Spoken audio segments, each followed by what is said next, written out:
Players are ready to begin. We got Tim Strunk breaking in rack number 1, going up against Jake Lebon. And this is a race to 5.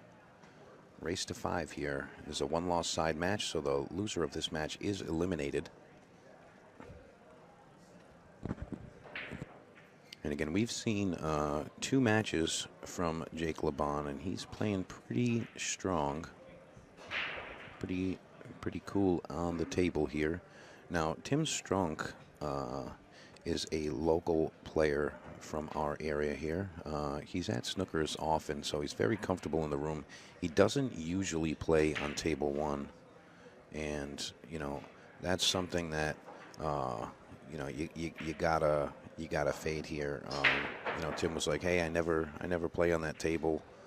Right before this match, I got to speak with him a little bit. He said, "You know, hey, I've never gotten to play on that table. I never shoot on it. I don't know how I'm gonna do." And I told him, I said, "You know, just relax and play, dude. You know how to shoot." So, trying to just give him a little ease into this match. But this table is intimidating at times for players, just because, you know, they get the tight pockets. And it's a little faster than most of the tables.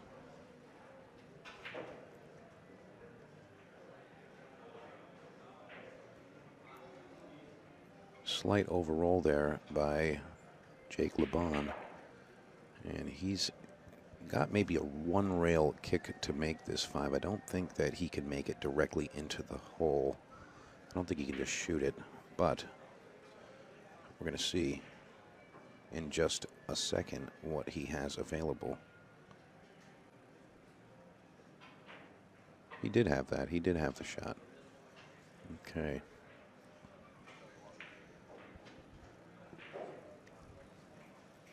Jake looking to come forward on this shot. I believe he's going to try to come 3 rails around, shoot the 7 in the side.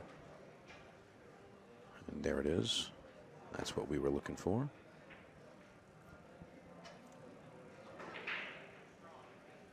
And Jake is a relatively quick player. Tends to go a little faster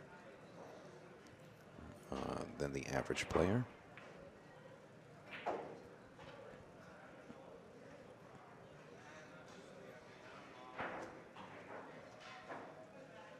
And he's just double checking his lines. He's slightly angled down table. You can see on the screen there. If he just rolls this 7 ball forward, trying to get the cue ball right about where his hand is, I don't think you really need to get, you know, cute with the position here. He may try to place him inside, but and there he is, just like that. He cheated the pocket just a hair to get the line he was looking for. Now he just needs to drag this ball down the table. Didn't get quite far enough down the table as he was looking for, but definitely a makeable shot. But you gotta be on point when you are shooting here, because these are tighter pockets than the average table, so you can't just slop them in there. And he executes just fine, doesn't even tempt the rail. And there it is. Jake Lebon taking rack number 1. Make sure you guys are checking out our sponsors, Classic Signs, MD Promotions, the New England 9-Ball Series, Checkered Flag Landscaping, Outsville, and Player Organized Pool. These guys are supporting this event. Classic Signs, MD Promotions, Checkered Flag Landscaping, all supporting the Snookers live stream channel. This event is being put on as a cooperative effort with the East Coast Pool Tour, ECPT, and Ship the Cash. Different pool groups coming together to make some great things happen.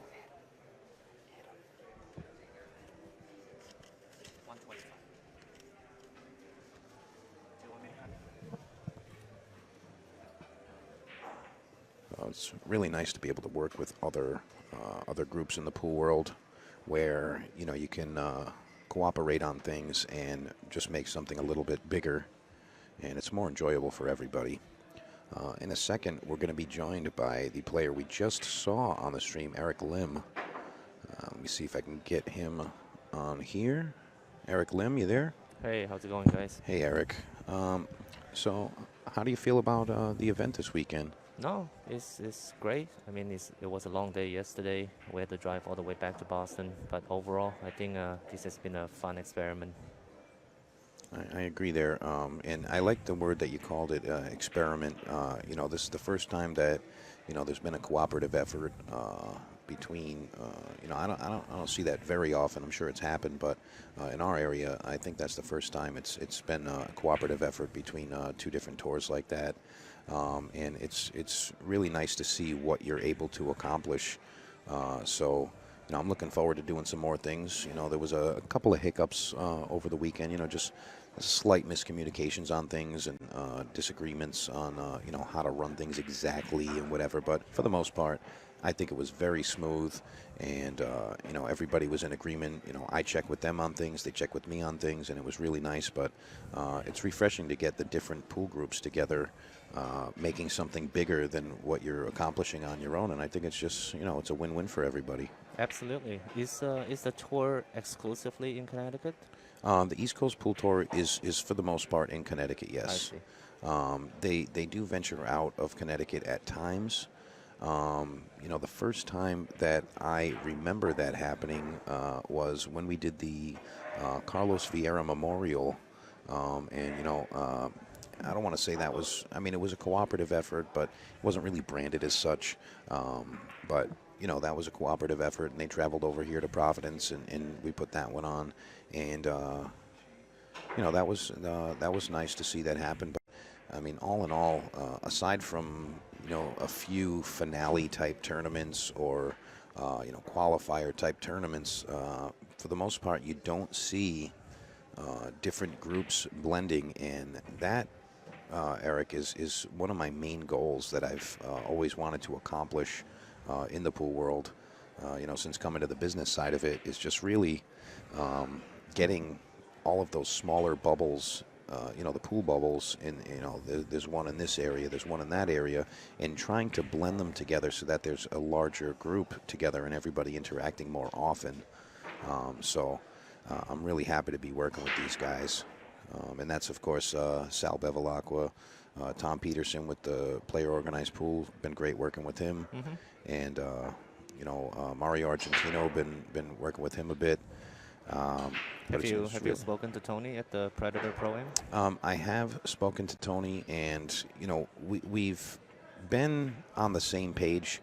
I think that we're both just so busy, and because we're further apart, it's more difficult to set something up as easily as East Coast Pool Tour and Ship to Cash could do.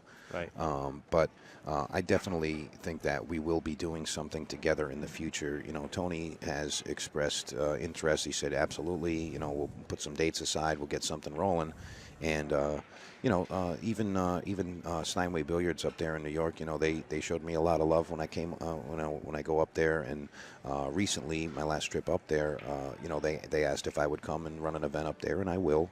But I would like to make that also cooperative efforts there. Mm-hmm. I don't need all the spotlight and whatever else. I just want it to be nice events for people. Get some people from our area to come up there, and vice versa. Get the New York guys to come over this way. But yeah, Tony's been on board with that. Those pockets are brutal. Oh man, that right there, Eric, is the pocket we describe as the pocket of doom. That 9-ball I missed, that last rack, I hit it good. Yeah, I can't agree more.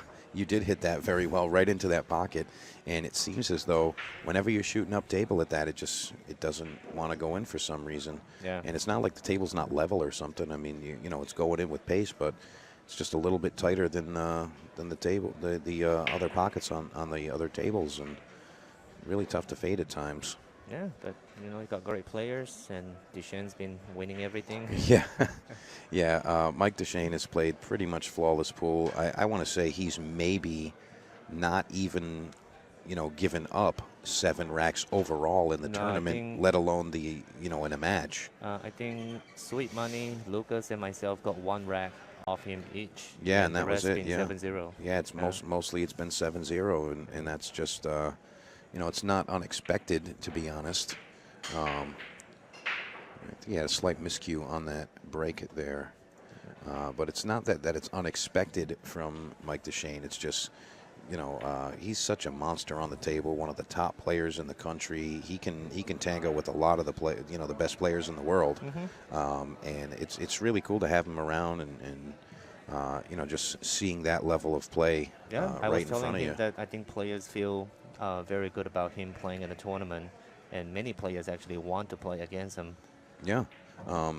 This gentleman that we have in the match in front of us here, Jake Lebon, he actually said that if there are even if there's just one top pro in an event, Right. he's more willing to travel to go get the chance to play against that person, even though they're going to be the favorite in the match. He's like, if there's a top pro and I know he's going to be there, you know what? I'm going to take my time to go up there and try to step to this guy. I want a shot to beat the best. And that type of mindset, I mean, that's really going to push players forward quite a bit. So He played good. he did play well. I played him early in the tournament. I had a few fortunate rolls, so I came out ahead on that set. Oh, you guys matched up earlier in the tournament. Right. Okay. I won. So you dealt 7. him his earlier loss. I think we were the winner side of the B bracket. Yes. Okay. Yep. That makes sense. So after I won that match, I played Mike DeShane, and then Jake came back from the loser side, and we played strong. Absolutely.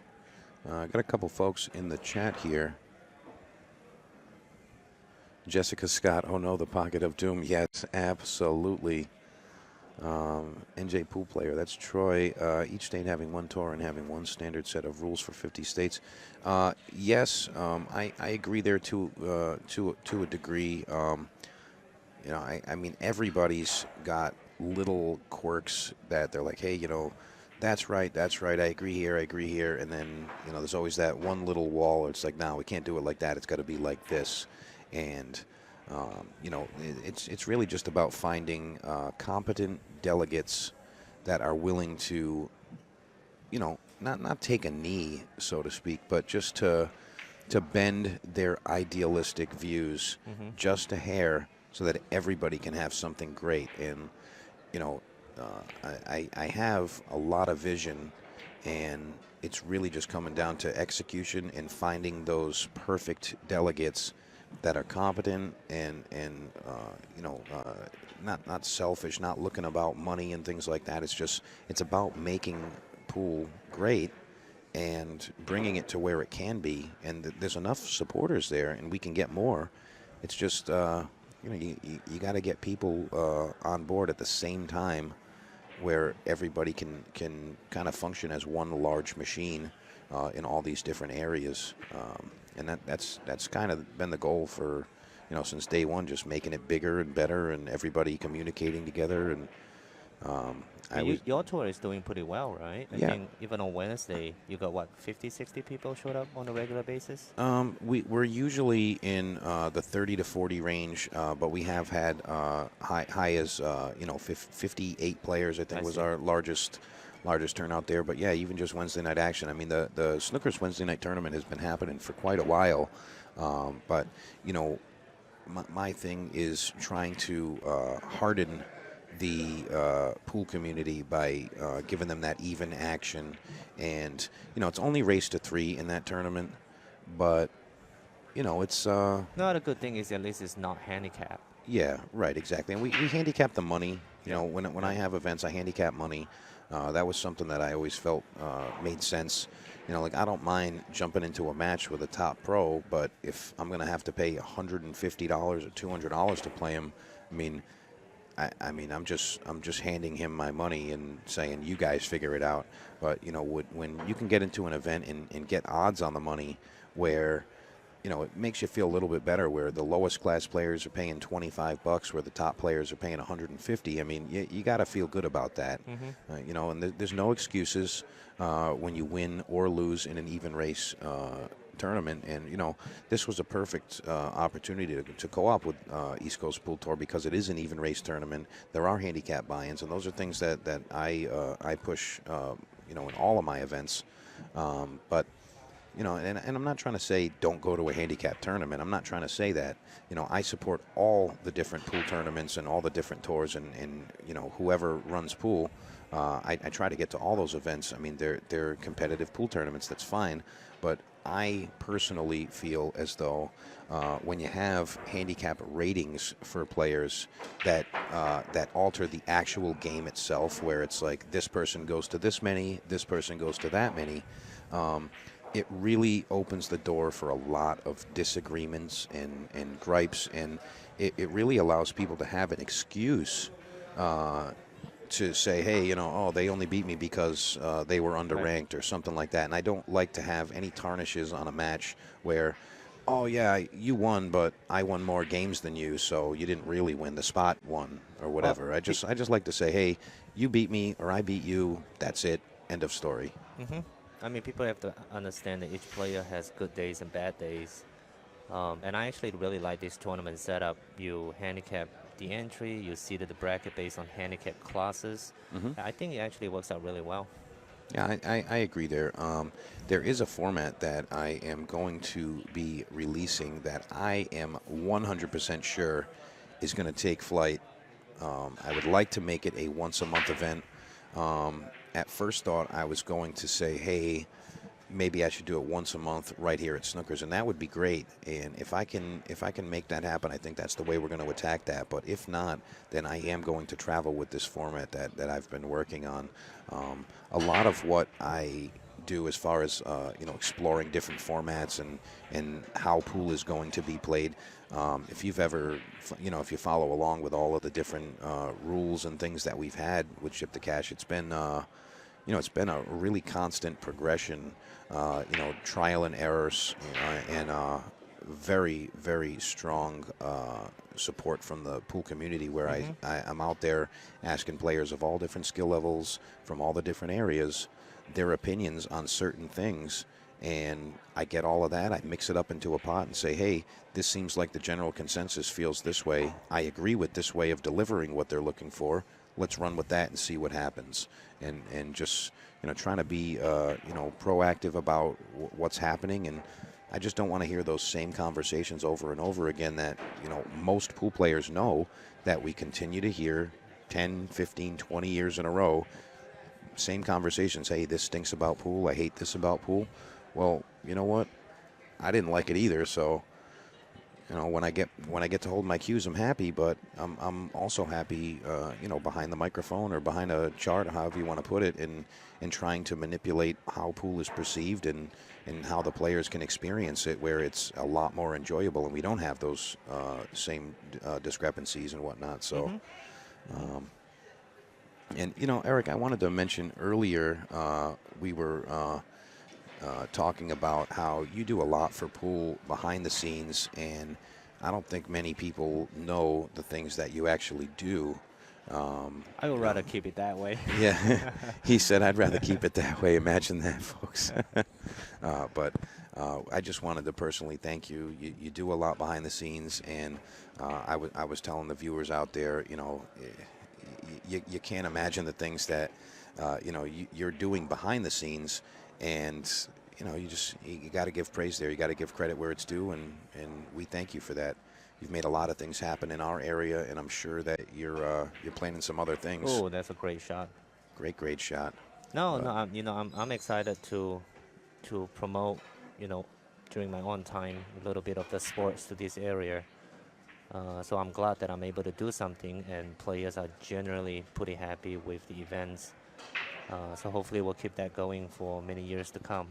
Absolutely, and we've worked together on a few different endeavors, and we have a few more planned. And That's fine if you want to stay, under the radar on what you're actually doing behind the scenes. That's fine, but I'm looking forward to the future things that we do together, and I'm sure we're going to build some great things. I think so. I think the more of these players I bring in town, and hopefully just bring that awareness to players, that if we just all have to contribute a little bit, and together I think we can make a difference. Yes, exactly. And just on that subject there, contributing a little bit, that's not too much to ask from the pool community because they're going to benefit in the end. And something that I've noticed recently is a lot of, I don't even want to say a lot, but a few particular people throughout the pool world, just kind of negatively speaking about anything in general. But, they claim to be a pool player, they claim to support pool and things like that, but they're adding all these negative things where they're just not going about it the right way, and it's not helping their case. And I just want to, publicly say to everybody that's listening, if there's something that you have as an idea or you don't like something, you wish something was a certain way, the best possible way to go about that is like an adult. You contact someone that's in a position to do something about it, and you speak to them. You don't tell everyone else how you feel about someone. You tell the person who you're speaking of, or the entity that you're speaking of, that you might want to see some changes from or some adjustments. You tell that person directly, hey, I would like to see this from your tour, or hey, I would like to see this type of tournament run, or hey, I would like to see this type of thing done, with payouts, or whatever it is, whatever the case may be, and that will get you much more ground covered than just speaking to the randomness of the pool world, talking behind closed doors or on social media or whatever it is. Right. So, and you and I have been able to communicate on a lot of different things, and I feel like we have very clear conversations about things. It's like, hey, this is what I'm trying to accomplish. This is what I expect, and I respond with, okay, I can make this happen. Maybe not this. Let's try to make this happen, and it's just a progressive conversation, and we come to an agreement at some point. Well, and the most important thing is we accomplish it, right? Yeah. So yeah. and be realistic about what we do. Yeah, we're not trying to say, hey, we're going to reinvent pool and it's going to be the best thing ever. It's we're going to amend what we have available to us and try to build something great around that. But we're not trying to say, hey, we're the greatest thing ever in the world. It's just we love pool. We love the pool world. There's a lot of great things about it, and we're just trying to put that stuff out there and push it to the forefront and get rid of all that negativity and let pool be able to be supported.